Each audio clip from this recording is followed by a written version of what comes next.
केंद्रीय विद्यालय के प्रबंधन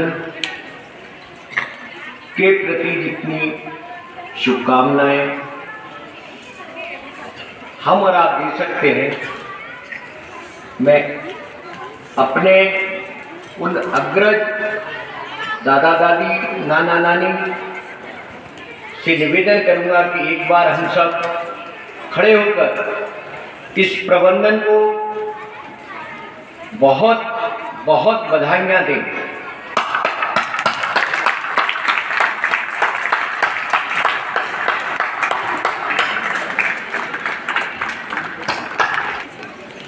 धन्यवाद, आपने मेरी बात को सम्मान दिया। गुरुदेव रविन्द्रनाथ जी टैगोर को और एक बहुत अच्छी गजल, जब कभी आप कहीं से गुजरते होंगे या घर में बच्चे बजाते होंगे, जगदीश सिंह जी की कि ये दौलत भी ले लो, ये शोहरत भी दे दो, भले छीन लो मुझसे मेरी जवानी, मगर मुझको लौटा दो बचपन का सावन।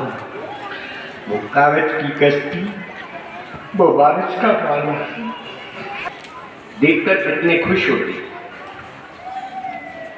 हमारी अपनी पीढ़ी और उसकी पीढ़ी बेहद अनुभवशील है, जिन्होंने इतने अच्छे पुत्रों को जन्म दिया, संस्कारित किया और बेहतर परिवार से एक हीरा चुनकर बहू में लेके आए। उन सबका जो प्रतिनिधि कर रहा है हमारा ग्रैंडसन और हम उनके ग्रैंड पेरेंट हैं, वास्तव में हमें अपने आप पर बड़ा फख्र है। अभी जब मैं प्राचार्य महोदय के कक्ष में पहुंचा, बातचीत हुई तो आंसू भर आए, क्योंकि मैंने बहुत सम्मान पाया, बहुत ऊंचाइयों पे मैंने सम्मान को स्वीकारा, लेकिन वो सारे सम्मान बहुत छोटे हैं। इस सम्मान से बड़ा मैं समझता हूँ कोई सम्मान आज तक मिला नहीं। और सबसे ज़्यादा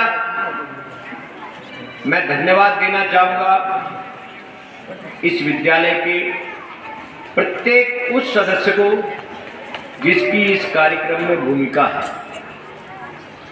बस मैं अपने सहयोगी भाइयों से, बहनों से, दादा दादी नाना नानियों से यही निवेदन करूंगा कि शिक्षक की भूमिका समाज में बहुत महत्वपूर्ण है।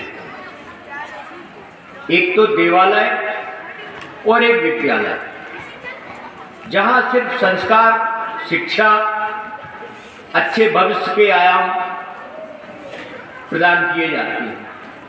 कभी कभी क्या होता है कि कोई शिक्षक या टीचर अपने बच्चे को कुछ अच्छा देने के लिए डांटती भी है, मारती भी है, और जब वो बच्चा शिकायत लेके हमारे पास आता है तो हमें व्यक्तिगत तौर से ये लगता है कि कहीं इस शिक्षक ने या टीचर ने मेरे बच्चे के साथ दुश्मनी तो नहीं निभाई है।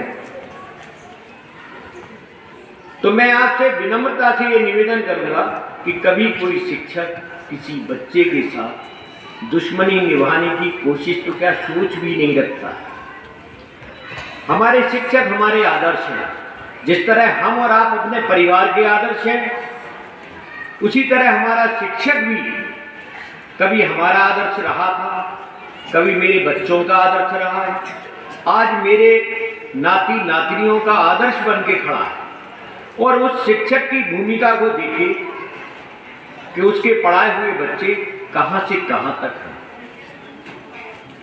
तो हमें इन शिक्षकों को प्रणाम करना चाहिए और बेहद सम्मान के साथ इन्हें आदर देना चाहिए। एक छोटा वाकया बताता हूँ मैं। जापान में टीचर्स की एक अलग यूनिफॉर्म है। अगर किसी रास्ते से वो टीचर गुजरता है और वो अपनी यूनिफॉर्म पहने हुए तो उसको रास्ता दिया जाता है। सारे लोग उसको विनम्रता से प्रणाम करके, ऑनर करके, सम्मान देके उन्हें रास्ता देते। ट्रेन हो या बस हो, अगर वो कहीं से आ रहे हों तो उन्हें यथोचित स्थान देते। तो हम और आप क्या ये शुरुआत नहीं कर सकते कि हम अपने बच्चों में ऐसे संस्कार डालें कि बेटे स्कूल की कोई शिकायत घर में नहीं, अच्छाई घर में आना चाहिए, क्योंकि अच्छाई से एनर्जी पावर मिलता है और घर के माहौल में भी बदलाव आता है। आज कोई शिकायत बच्चा जब लेके आता है तो हमारा बड़े अग्रेसिव हो जाते हैं, अरे मैं ये कर दूंगा, वो कर दूंगा। ही तो आप किसका नुकसान कर रहे हैं?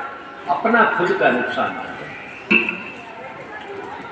कि कल के दिन वो शिक्षक, वो टीचर उस बच्चे की तरफ से मुंह मोड़ लेगा, तब नुकसान किसका है? हमारा और आपका। तो हम फायदे का सौदा क्यों नहीं करें, हम नुकसान की तरफ क्यों जाए? और इस मंच से जो प्रस्तुतियाँ हुई हैं उनमें सभी विधाओं का जो प्रस्तुतिकरण है, चाहे वो आध्यात्मिक साधना की माँ सरस्वती की वंदना हो, चाहे वो लोक नृत्य के तौर पर कालबेलिया डांस हो, चाहे किसी भी प्रकार की प्रस्तुति हो, मनमोहक और अनूठी थी। और मैं आदरणीय बहन जी को